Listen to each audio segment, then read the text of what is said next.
The National Security Leaders for America put out a release yesterday, alarmed by the reporting that Washington Post had this week that Secretary of Defense Pete Hegseth personally ordered U.S. forces to kill everyone aboard a suspected drug trafficking vessel during a September 2nd operation in the Caribbean.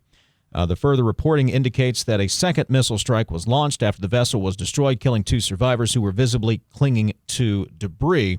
The release goes on to say if these reports are accurate, the actions described would be serious violations of both U.S. and international law. Joining us on Metro News Talk Line this morning is retired U.S. Coast Guard Rear Admiral Bill Baumgartner, an accomplished senior executive in both the private and public sectors with broad experience in management, law, and operations. He joins us on Metro News Talk Line. Good morning, sir. Good morning. Thanks for having me on. Appreciate you taking some time and joining us. So I gave the Cliff Notes version of the incident from September 2nd, but what about this concerns you the most? Well, I think the thing that concerns me most is that we are giving orders to use lethal force against people without warning and without chance for surrender. And that is not in accordance with international law or domestic law. So even the first strike here on this boat in September concerns me greatly because it is just not something that appears to be lawful. And we don't have any, we haven't seen any justification for this, any legal analysis, and it just doesn't seem to fit anywhere. So that's one thing that bothers me about it tremendously. The second thing is, of course, this second strike against alleged strike against the survivors in the water. And if you go to the Department of Defense Law of War Manual, it has a paragraph in there that says that military members are obligated not to follow clearly unlawful orders. And the example that it gets is an order to fire on shipwrecked persons. Exactly what we have in this particular case. So that greatly concerns me there. So I don't think that this is actually a lawful operation to begin with. Even if it was, we have something that is literally the textbook example of an unlawful order and a war crime. I think the third thing that bothers me, and I think that this is particularly I think pertinent for your listeners, I just heard about some fentanyl arrests and fentanyl issues on the news right before I came on. The threat that this country is seeing from drugs right now is fentanyl. Fentanyl does not come from South America. None of these vessels blowing up have anything to do with fentanyl, which is the real threat. 70 to 80% of the drug overdose deaths are from fentanyl. Every time we get ourselves diverted and pretend that striking these boats is doing something to ease the scourge of drug overdose deaths, particularly from fentanyl, we're fooling ourselves. And in fact, we may be even making the fentanyl problem worse by diverting attention to these cocaine boats and not addressing the actual fentanyl problem. So those are the three things that probably worry me most about this situation.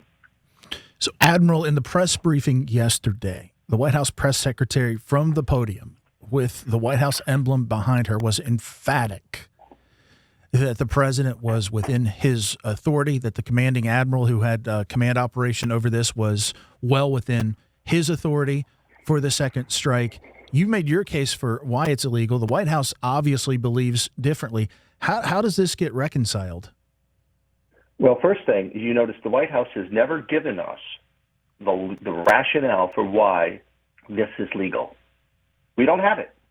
If they had a good rationale, you would have it out there. You would be discussing it.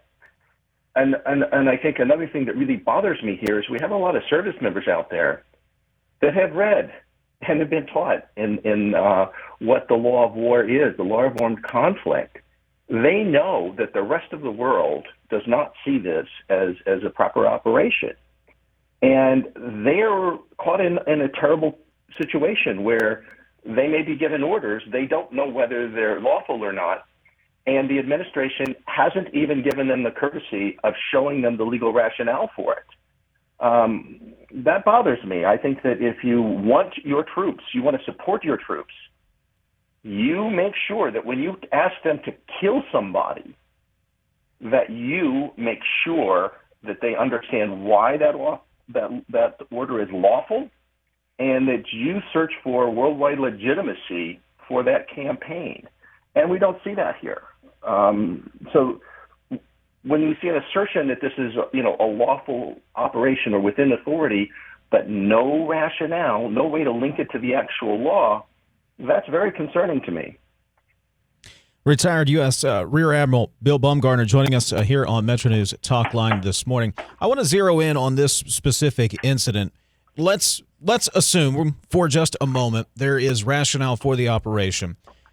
Why is the second strike a problem? Why is that in particular a problem? Because, I mean, you launch a missile at a boat, you're obviously intending to destroy the boat and kill everybody on it. You're launching a missile at it. So why would a second strike after you've hit it already once be a particular problem?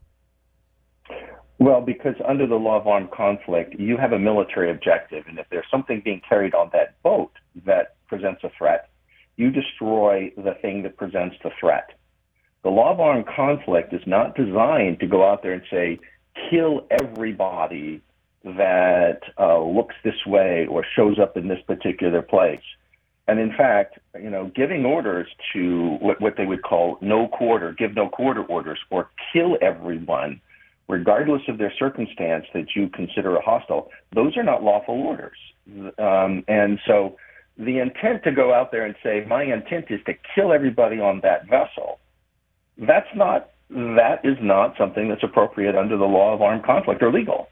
You go out there and you could say, if there was just rationale that the movement of drugs is a threat, which, again, that does not amount to a threat that justifies armed conflict or war. But if it was, you stop the movement, and you do that in a proportional way, and you try to discriminate and not take any more lives than you have to. So once you've stopped the boat and you've destroyed the drugs, there are now two survivors in the water. And there is a long-standing obligation. It goes back for well over 100 years in international law and in conventions that we've signed, that shipwreck survivors, even if they were your enemy, are to be treated. You're try, if you possible, and you can rescue them, you do that. And you absolutely do not fire upon them when they can present no threat to you. In World War II, German submarine commanders fired upon the stranded crews of vessels that they sank. They were tried at Nuremberg, and they were executed for that. And that is in a state of declared war. So that's a pretty long-standing tradition here. The one thing that has been just a real absolute cornerstone of the U.S. military for a long time is the pride and heritage that we're the good guys, that we do good things, we do it the right way, and it's not always the easy way, but we do the right thing, and we're on the right side of the law. We're the leaders of the free world. We uphold the rule of law. This is just a terrible thing to deliberately target a shipwreck survivor that doesn't present any threat to you. Talk to me about the naming of Admiral Frank Bradley yesterday from the podium. I'd like your thoughts on that, because I don't know that I recall specifics from the podium in the past about the admiral who carried out an operation, or the general, or whomever the command officer may be. I don't necessarily want you to speculate, but with so much scrutiny on Hegseth, to bring the admiral specifically into the narrative yesterday, do you have any feeling that that's the White House attempting to perhaps create a scapegoat in this issue?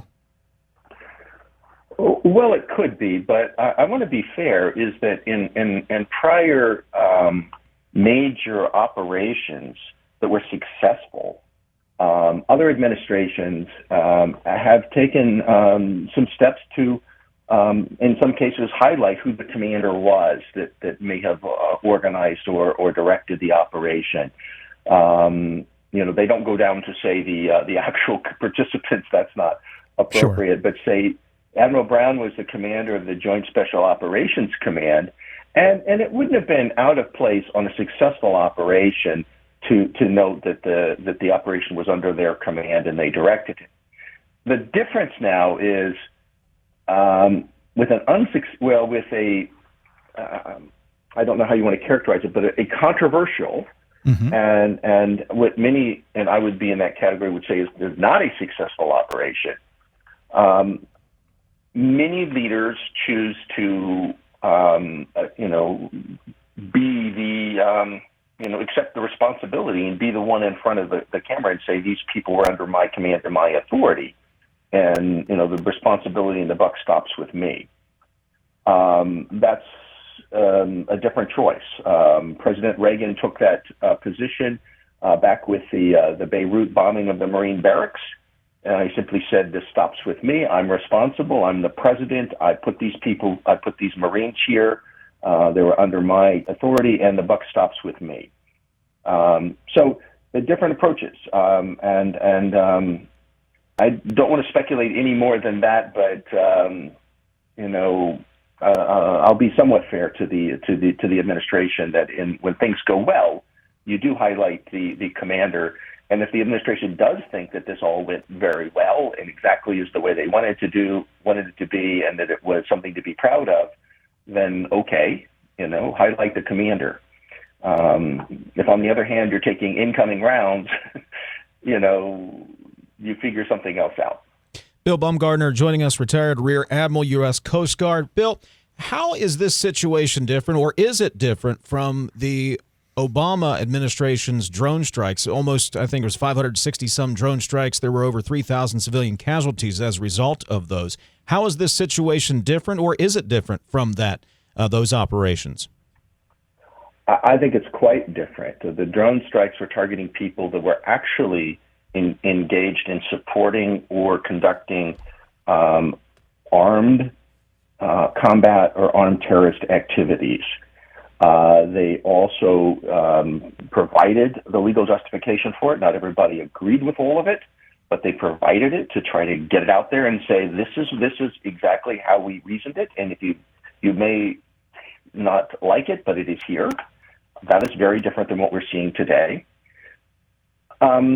Those strikes were against people that were affiliated, like I said, with people trying to kill other people.